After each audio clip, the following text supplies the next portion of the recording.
Magandang araw mga kaibigan. Pag-usapan natin ngayon ang isang napakasimpleng pangako ng Pangulo galing mismo sa kanyang bibig na gagawin niya. Napakasimple hindi na naman niya natupad. Okay, gusto ko lang i-remind na meron pa tayong stock ng dark chocolate. Pwede pa kayong mag-order sa number na ito. 0916-9000-997. Okay, so ano yung pangako? Napakasimple na hindi na naman niya natupad. Okay, tungkol po ito sa magiging sunod na DepEd Secretary. Binanggit niya is, by the end of this week, I will announce the new DepEd Secretary. So, anong araw na ngayon? Linggo na. Linggo is first day of the week. So, supposed to be mga Saturday, na-announce niya na. Ayun, linggo na Going man wala. Kaya siya mismo umamin. Anong sabi niya? Napakahirap. Ito ang sa rason niya. Palusot. Bakit wala pa siyang napili? Sabi niya, it turns out, it's harder than I thought because we have to absolutely get it right. So, I'm giving myself more time. Sabi niya, tinanong siya ng mga reporters sa Makati City nung Sabado. Kasi end of the week na Siningil siya ng mga reporters. Wala. Sabi niya, as I told you before, we have to see really what the Department of Education needs. Hindi, huwag siyang magbanggit, huwag siyang magsalita na i-announce ko na end of this week. In other words, sabi niya, yes, I am having a hard time choosing. I am having a hard time choosing because the work of the DepEd chief is very complicated. Diba? Tinanong siya ng media kung mayroon na siyang shortlist. Kasi kung may pinipilian ka, mga tatlo. Most likely tatlo. Sabi niya, I'm not going to let you tie me down to anything. We are looking at everyone. Yan. Diyan na tayo sa tingin ko, ang daming nakikialam. Yung daming bulong. Hindi niya na alam kanino siya makikinig.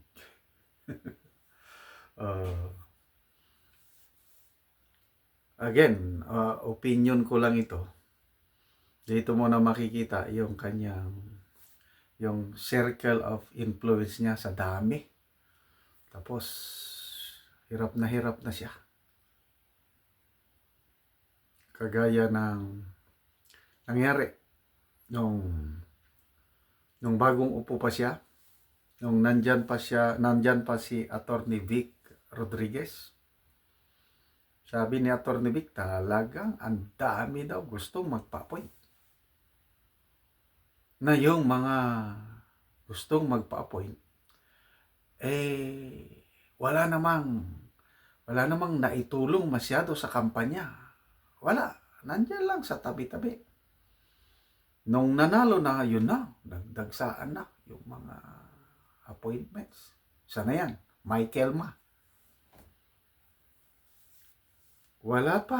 Hindi pa nanumpa o na-inaugurate ang presidente. Nandyan na ang appointment paper ni Michael Ma. Gusto nang ipa-appoint special envoy to China. Sabi ni Attorney Vic na, bakit ko palulo? Hindi pwede yan. Yun din, si Millionario Robles. Yan ang mga early recommended na ma-appoint. So, Robles, Michael Ma, marami pa, hindi pinapalusot ni Attorney Vic Rodriguez. At nung una, according to Attorney Vic, nakikinig sa kanya si BBM at natutuwa. Ang sabi pa ni PBBM na, hindi ako nagkamali sa pagpili sa iyo. Just go on. I-screen mo ng maigi yung mga appointees na dapat ang ma-appoint lang yung talagang maasahan, yung that will fulfill yung promise natin na bayan babangon muli. So, anong nangyari? Yan po, na sayang. Na overpower, na overwhelm si Atty. Vic. Sabi nga, counterflow. Ang daming nagka-counterflow. Hanggang dumating ang punto na hindi na nakayanan ng Atty. Vic, umalis na lang siya. The rest is history. Alam na natin sino ang sumira kay Atty. Vic, kung ano-anong ipinaratang sa kanya na hindi naman totoo. Di, umalis siya. Ngayon, ito na. Yung mga appointments na ganyan. Nako. Ito, ulitin ko yung kaibigan ko na hindi ko na lang banggitin ng pangalan. Naniwala siya na pag manalo ang isang Bongbong Marcos, bayan babangon muli. At nakapagbigay siya ng campaign donation. Malit lang naman. Hindi katulad ni na Milyonaryo Robles, sina Tio Laurel, $30 million. Excuse me. Nabigyan sila ng magandang pwesto. Sino pa? Marami pang nag-contribute. Itong kaibigan ko, $500,000 lang ang kanyang naibuhos. Tapos, alam mo naman sa politiko, may konting kasi hindi ka naman mag-i-invest kung walang kapalit pa. So, pinangakuan na pag nanalo tayo, ito, may mapupuntahan tayo. Nung nanalo na, wala na. Yung kaibigan ko ngayon, wala na siyang magawa. Kaya lang, naghinanakit na-scam ako. Na-scam. Nung nanalo na, wala na, init sa pera na kami. So, ganyan. Yung dami ng tumulong nung kampanya, ngayon naniningil. So, kanya-kanya ng makapwesto. Gustong makapwesto. Kasi, hindi naman lahat, Puera de los Buenos. Pag nasa gobyerno ka ngayon, lalo na sa DepEd, pinakamalaking ahensya, pinakamalaking pundo. Ito na, how many billions, basta Nako. Tumataginting na pera yan kung ang uupo. Hindi katulad ni BP Sara na may malasakit, may pagmamahal sa teachers. Kaya yan ang alam ko. Nahihirapan ang Pangulo sa pagpili sa dami ng nagdidikta sa kanya. Siguro, ang tingin ko, meron na siyang napili. Kasi very clear yung sabi niya.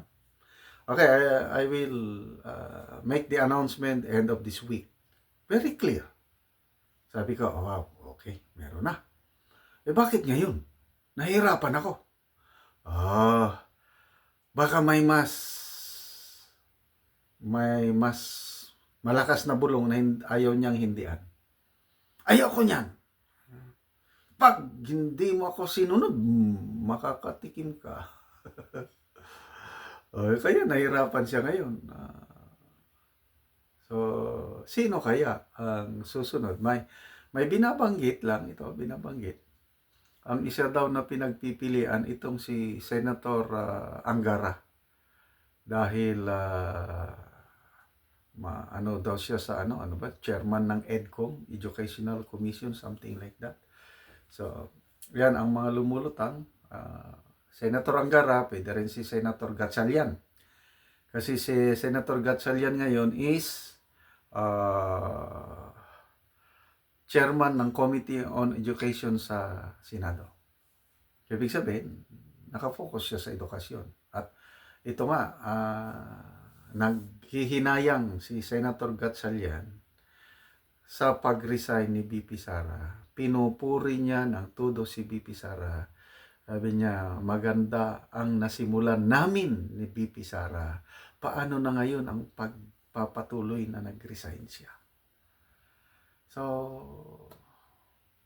may mga nananawagan na ang pipiliin ang dapat daw na DepEd Secretary yung yung galing sa sa education sector.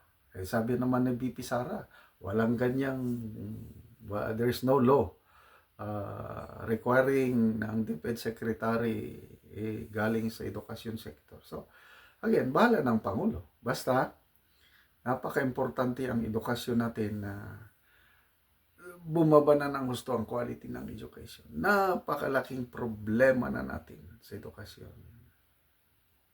Hindi kayang masolusyonan yan ng isang presidente lang. Talagang kailangan ng matagalang programa tutok dyan para tataas ulit ang quality ng education natin kasi talagang napabayaan ang education sector. Sayang ang ating BP Sara. Yung feedback ng mga teachers, sayang, sabi nila. Maganda daw yung matatag curriculum for implementation na next school year. Kaya sabi ng mga teachers, paano na ngayon? Paano ma-implement? Tapos yung malasakit niya sa mga teachers, siya lang ang DepEd Secretary na nag-utos na ang mga teachers magkaroon ng mandatory 1-month vacation. Kaya ngayon, nag-enjoy ang mga teachers. So, malapit nang matapos. So, trabaho na ulit sila. Kasi anong opening? Mga July na ba? Ayun. So, good luck sa ating Pangulo. Next time, huwag nyo na kayo magsabi na i-announce yun pala, nahirapan kayo dahil sa dami ng bulong siguro.